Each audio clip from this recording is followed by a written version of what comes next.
보좌로부터 번개와 음성과 우레소리가 나고 보좌 앞에 켠 등불 7이 있으니 이는 하나님의 7 영이라. 보좌 앞에 수정과 같은 유리바다가 있고 보좌 가운데와 보좌 주위에 4 생물이 있는데 앞뒤에 눈들이 가득하더라. 그 첫째 생물은 사자 같고 그 둘째 생물은 송아지 같고 그 셋째 생물은 얼굴이 사람 같고 그 넷째 생물은 날아가는 독수리 같은데 4 생물은 각각 6 날개를 가졌고 그 안과 주위에는 눈들이 가득하더라. 그들이 밤낮 쉬지 않고 이르기를 거룩하다, 거룩하다, 거룩하다. 주 하나님 곧 전능하신 이여, 전에도 되셨고 이제도 되시고 장차 오시리시라. 그 생물들이 보좌에 앉아서 세세토록 살아계시는 이에게 영광과 존귀와 감사를 돌릴 때에 24 장로들이 보좌에 앉으신 이 앞에 엎드려 세세토록 살아계시는 이에게 경배하고 자기의 관을 보좌 앞에 들이며 이르되 우리 주 하나님이여, 영광과 존귀와 권능을 받으시는 것이 합당하오니 주께서 만물을 지으신지라 만물이 주의 뜻대로 있었고 또 지으심을 받았나이다.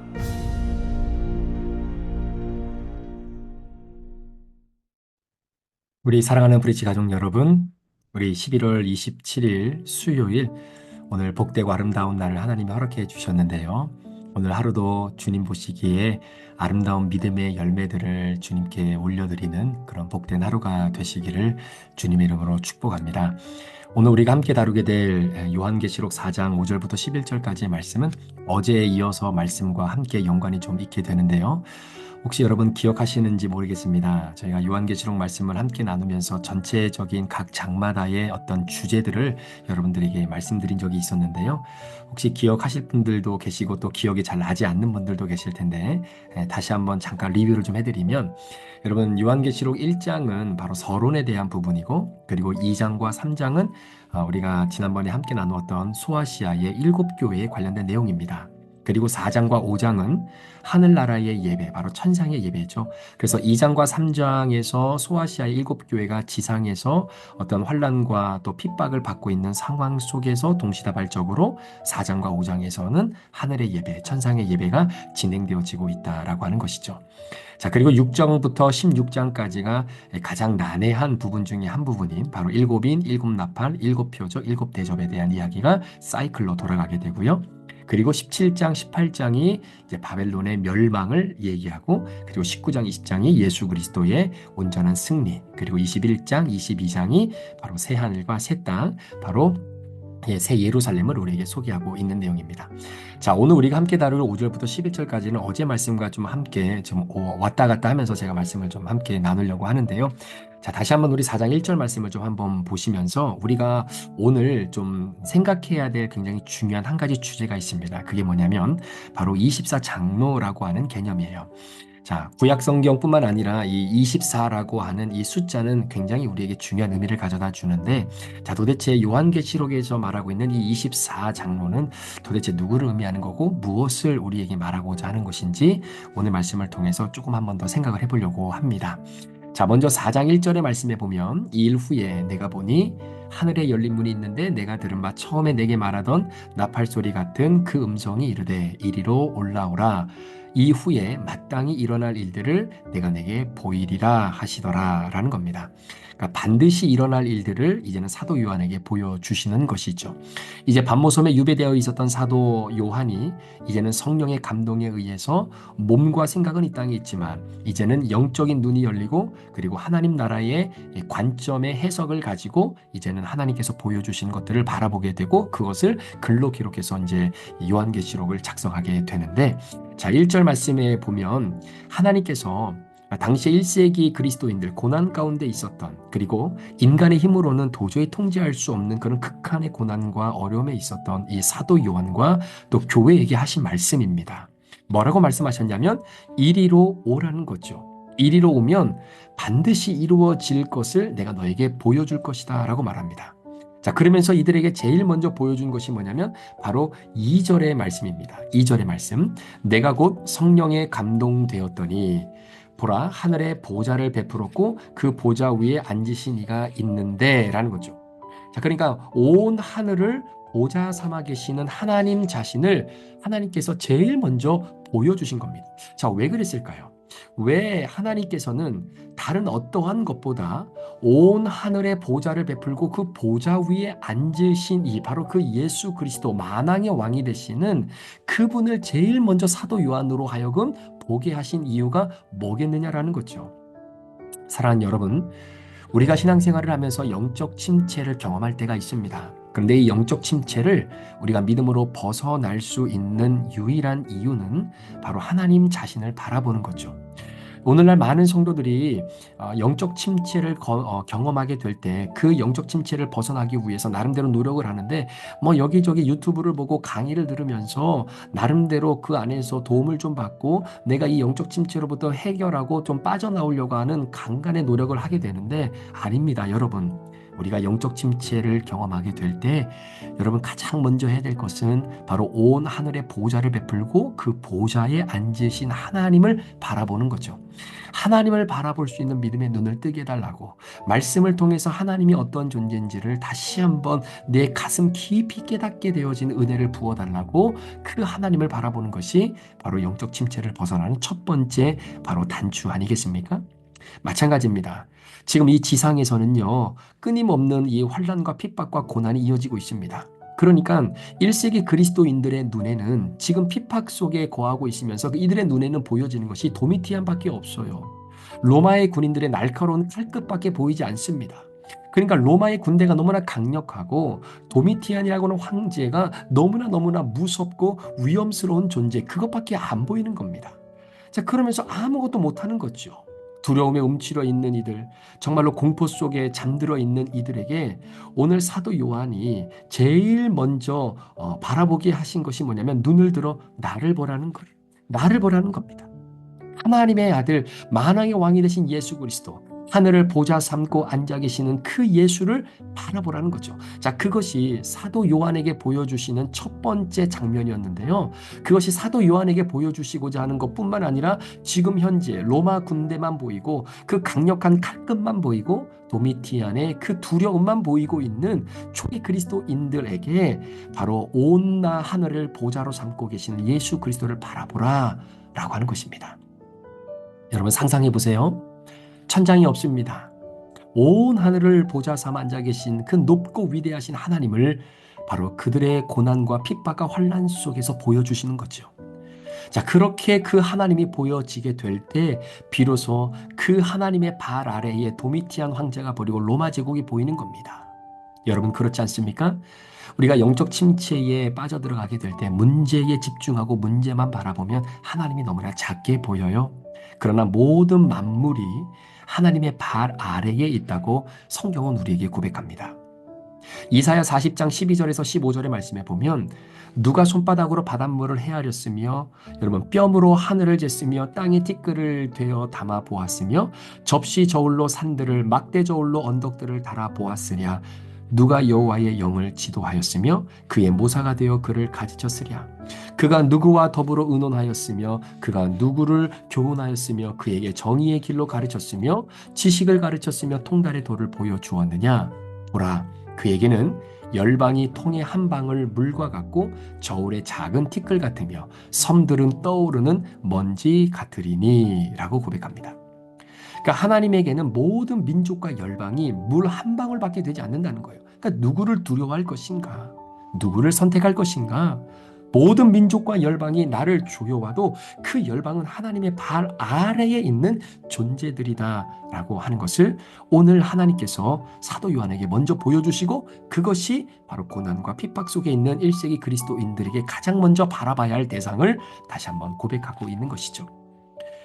자, 이사야 40장 28절에서 31절의 말씀에 보면 또 이런 말씀이 있습니다. 너는 알지 못하였느냐 듣지 못하였느냐 영원하신 하나님 여호와 땅끝까지 창조하신 이는 피곤하지 않으시며 곤비하지 않으시며 명철이 한이 없으시며 피곤한 자에게는 능력을 주시며 무능한 자에게는 힘을 더하시나니 소년이라도 피곤하며 곤비하며 장정이라도 넘어지며 쓰러지되 오직 여호와를 앙망하는 자는 새 힘을 얻으리니 독수리가 날개침이 올라감 같을 것이요 다른 박질하여도 곤비하지 아니하겠고 걸어가도 피곤하지 아니하리로다. 하나님께서는 새로운 힘을 주시겠다고 약속합니다. 누구에게요?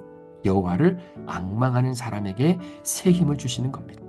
자, 그런 사람을 누가 어떻게 하겠습니까? 누가 그런 사람을 절망 가운데 빠뜨릴 수 있겠습니까? 사랑하는 성도 여러분, 하나님을 신뢰하고 여호와를 바라보는 사람, 바로 이 은혜를 오늘 하루도 여러분 가슴속에 품고 하루를 힘차게 출발하실 수 있는 저와 여러분 되시기를 주의 이름으로 축원합니다. 자, 오늘 본문에 보면 이제 24장로가 나오는데요. 자, 10절 말씀해 보면 24장로들이 보좌에 앉으신 이 앞에 엎드려 세세토록 살아계시는 이에게 경배하고 자기의 관을 보좌 앞에 드리며 이르되 라고 고백합니다. 자, 24장로에 대한 내용, 자, 요한계시록 4장에서 굉장히 중요한 부분인데요. 자, 이 24장로가 무엇을 의미하고 어떤 존재를 의미하느냐를 우리가 한번 좀 생각해 보려고 합니다. 자, 24장로를 해석하는 방법은 자, 4장을 기준으로 우리가 본다면 자, 24장로를 꾸며주고 있는 수식어를 한번 찾아보려고 하는데요. 자, 우리가 어제 함께 나누었던 4장 4절 말씀에 보면 이런 말씀이 있습니다. 또 보좌에 둘려 24 보좌들이 있고 그 보좌들 위에 24장로들이 흰 옷을 입고 머리에 금관을 쓰고 앉았더라 이렇게 됩니다. 자, 그러니까 흰 옷을 입고 있다라는 것이고요. 그리고 머리에 관을 썼는데 그게 금관인 거예요. 자, 관이라는 것, 그러니까 면류관 같은 이런 관이 있지 않습니까? 이 관을 상징하는 헬라어 단어는 두 개밖에 없습니다. 첫 번째는 디아데마라고 하는 단어이고 또 하나는 스테파노스라고 하는 단어인데요. 자, 디아데마라고 하는 이 관을 상징하는 이 단어는 왕관을 쓰고 있다라는 것입니다. 왕관, 다른 관이 아니라 왕관입니다. 그러니까 왕관을 이야기할 때는 디아데마라고 하는 단어를 쓰는 거예요. 그러니까 왕관이라고 하는 것은 여러분 혈통으로 되는 것이죠.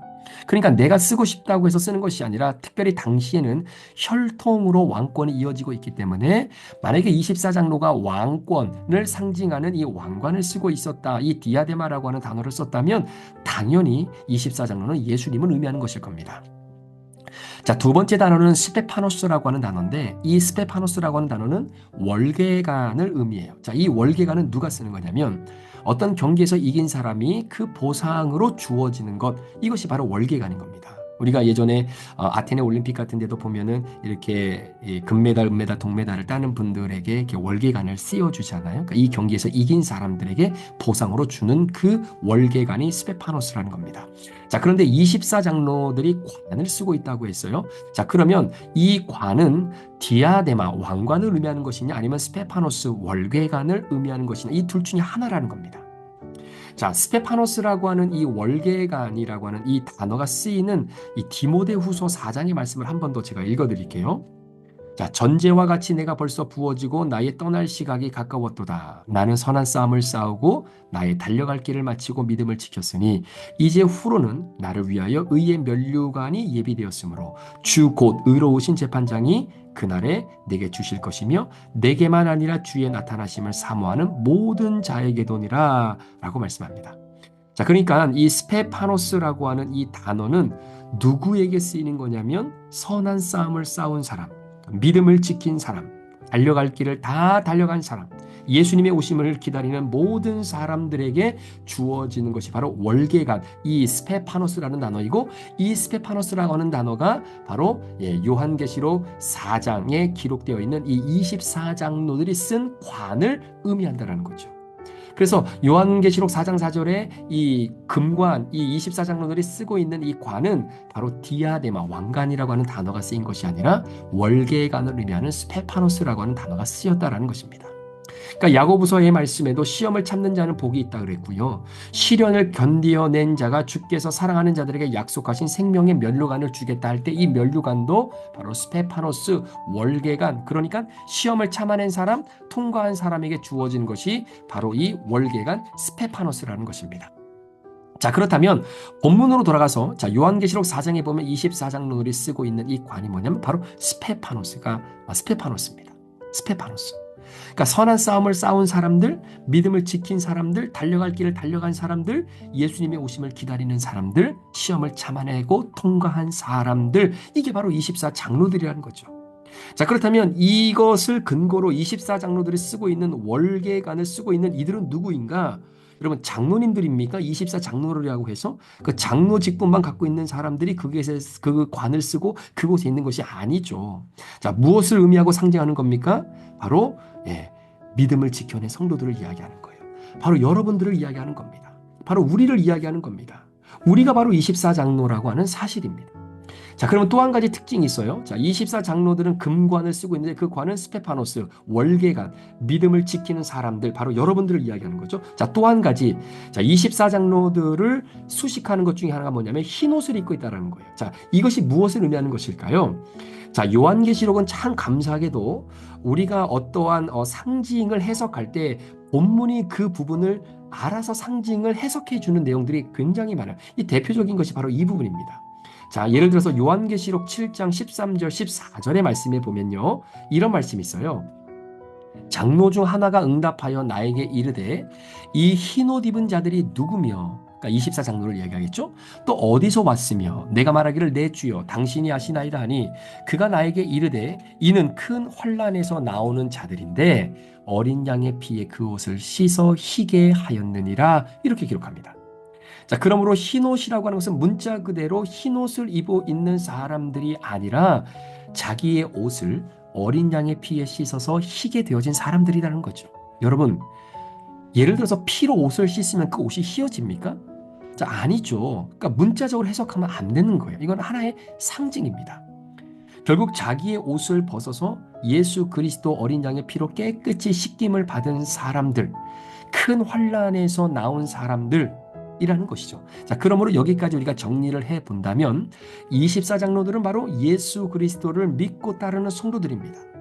환난과 고통과 핍박과 압박 속에서 믿음을 지켜냄으로 말미암아 그리스도 예수의 어린 양의 보혈의 피로 깨끗하게 씻음 받은 사람들, 그게 24장로들이고 그 24장로들이 바로 지금 환난과 고통 속에 도미티안 황자밖에 보이지 않고 로마의 그 강력한 칼 끝에 날카로움밖에 보이지 않는 두려움과 공포 속에 오늘도 떨고 믿음을 지켜나가고 있는 바로 그 성도들을 보여주고 있다는 것이죠. 그게 바로 우리가 24장로라고 하는 사실입니다. 자, 그럼 이들에게 주어진 축복이 무엇인가? 자, 나중에 우리가 또 한번 살펴보겠지만, 자, 요한계시록 7장 14절의 말씀에 보면요, 이런 말씀이 있습니다. 내가 말하기를 내 주여 당신이 아시나이다 하니 그가 나에게 이르되 이는 큰 환난에서 나오는 자들인데 어린 양의 피에 그 옷을 씻어 희게 하였느니라. 자, 도미티안 박해를 여러분 기억하십니까? 자, 이 말씀을 읽고 있는 첫 번째 독자들은요, 죽음에 대한 공포 앞에서 덜덜덜 떨고 있는 이들의 상황에서 이 말씀을 한번 여러분 이해해 보십시오. 내 자녀가 죽는 것을 내가 봐야 하는 그 입장에서 이 말씀을 한번 보자는 겁니다. 여러분이 믿음을 지키기 위해서 몸부림치는 성도들입니다. 자, 그런 맥락에서 요한계시록 7장 15절에 그러므로 그들이 하나님의 보좌 앞에 있고 또 그의 성전에서 밤낮 하나님을 섬김에 보좌에 앉으신 이가 그들 위에 장막을 치시리니 라는 거예요. 그러니까 하나님이 믿음을 지키는 바로 이 땅에 있는 그 그리스도인들, 도미티안 황제의 핍박과 날카로운 그 로마의 군병들의 칼끝 앞에서도 믿음과 신앙을 지켜나가는 바로 그러한 사람들, 믿음 때문에 내 자녀들이 내가 보는 앞에서 그러한 사냥개들에게 갈기갈기 찢어 죽어야 되는 그 참혹한 현장을 바라보고 있는 이들에게 하나님께서 이들을 지키시고 이들을 섬기며 이들을 위해서 하나님이 장막을 치신다라는 겁니다. 그러니까 하나님이 성도들을 위해서 장막을 치신다는 거예요. 이들이 어디에 있든지 상관없이 하나님이 그들을 위해 장막을 치신다라는 사실입니다. 따라서 이들이 카타콤에 있든지 원형 경기장에 있든지 나무에 묶여서 화영장에 있든지 상관없이 이들을 위해 하나님이 장막을 쳐주신다는 것은 그곳이 뭐가 되는 거냐면 곧 성전이 된다라는 것이죠. 자, 그러니까 어디에서 고난을 받고 있는 겁니까? 어디에서 이들이 아픔을 경험하고 있는 겁니까? 그들이 현재 고난과 핍박 속에 있는 곳이 어디라 할지라도 그곳이 바로 하나님 나라가 되는 것이죠. 우리가 잘 알고 있는 찬양의 가사처럼 정말로 그런 고백이 믿음의 고백이 있지 않습니까? 정말로 내가 산전에 있던, 내가 초막에 있던, 궁궐에 있던, 내가 어느 곳에 있던지 간에 여호와 하나님을 모시고 있는 그곳이 바로 하나님 나라입니다 라고 하는 그 찬양의 가사처럼 정말로 내가 어느 곳에 있던지 지금 환난과 고통 속에 있는 그 현장이 어디라 할지라도 하나님이 나를 위해 장막을 쳐주시는 그곳이 곧 하나님의 나라가 되는 것이고, 그 믿음을 지킨 자들이 바로 24 장로들, 바로 에스페파노스 월계관을 쓰게 되는 바로 그러한 주인공들이라는 것이죠. 자, 그러한 자들에게 하나님이 주시는 축복의 메시지가 요한계시록 7장 16절에 우리가 잘 아는 말씀이죠. 그들이 다시는 줄이지도 아니하며 목마르지도 아니하고 해나 아무 뜨거운 기운에 상하지도 아니하게 되어지는 바로 그 축복을 거머쥐게 되는 것입니다. 사랑하는 성도 여러분, 정말로 예수님 믿는 것 때문에 어려움이 있으십니까? 예수를 믿는 것 때문에 여러분 부담감이 생기십니까? 내가 예수를 믿는다라는 것 때문에 내 것을 포기가 되어진다라는 것들이 너무나 많으십니까?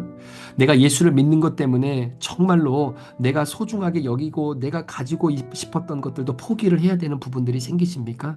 자, 그럴 때마다 예수 믿는 것이 어렵다라고 느껴질 때마다 여러분 다른 무엇보다도 여러분 말씀을 붙잡으시길 주의 이름으로 축원합니다.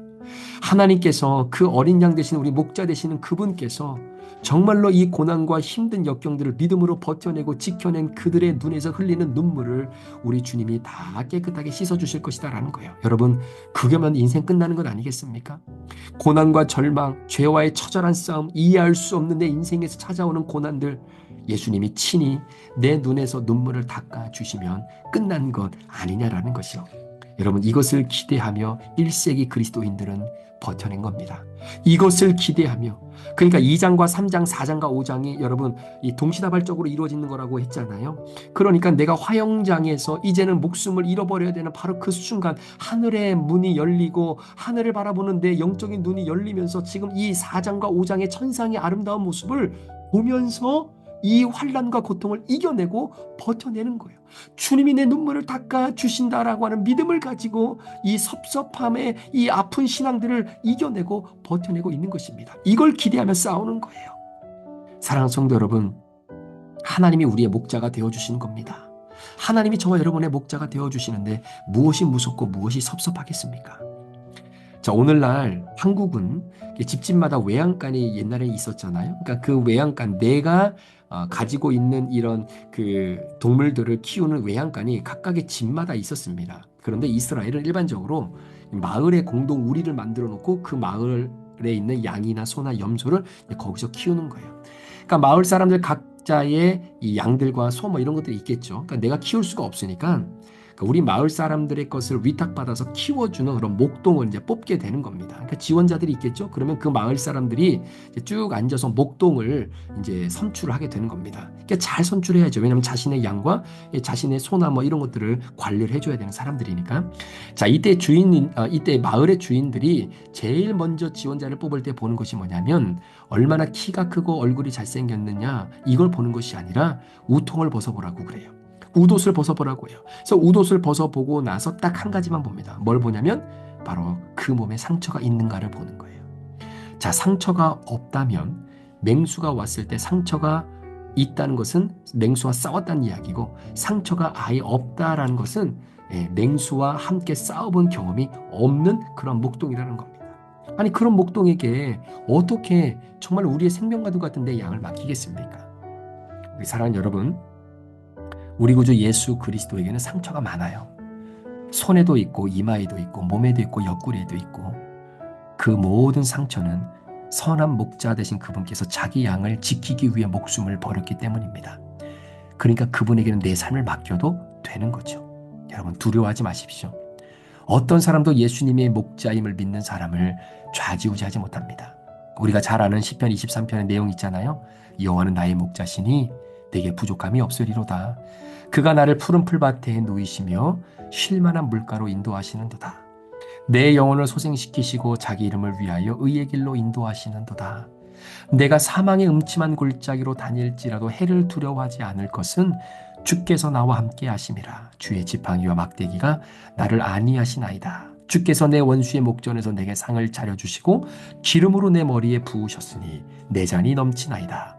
내 평생의 선하심과 인자하심이 반드시 나를 따르리니 내가 여호와의 집에 영원히 살리로다. 여러분, 시편 23편을 푸는 열쇠는 오직 하나입니다. 여호와 하나님이 나의 목자라고 하는 사실이 믿어지면 끝나는 거예요. 이것이 믿어지면 내가 푸른 초장에 있더라도, 내가 어떠한 상황에 있더라도, 내가 정말로 그 광활한 광야에 있을지라도 그것이 푸른 초장이 되는 것입니다. 그러므로 중요한 것은 믿음이에요.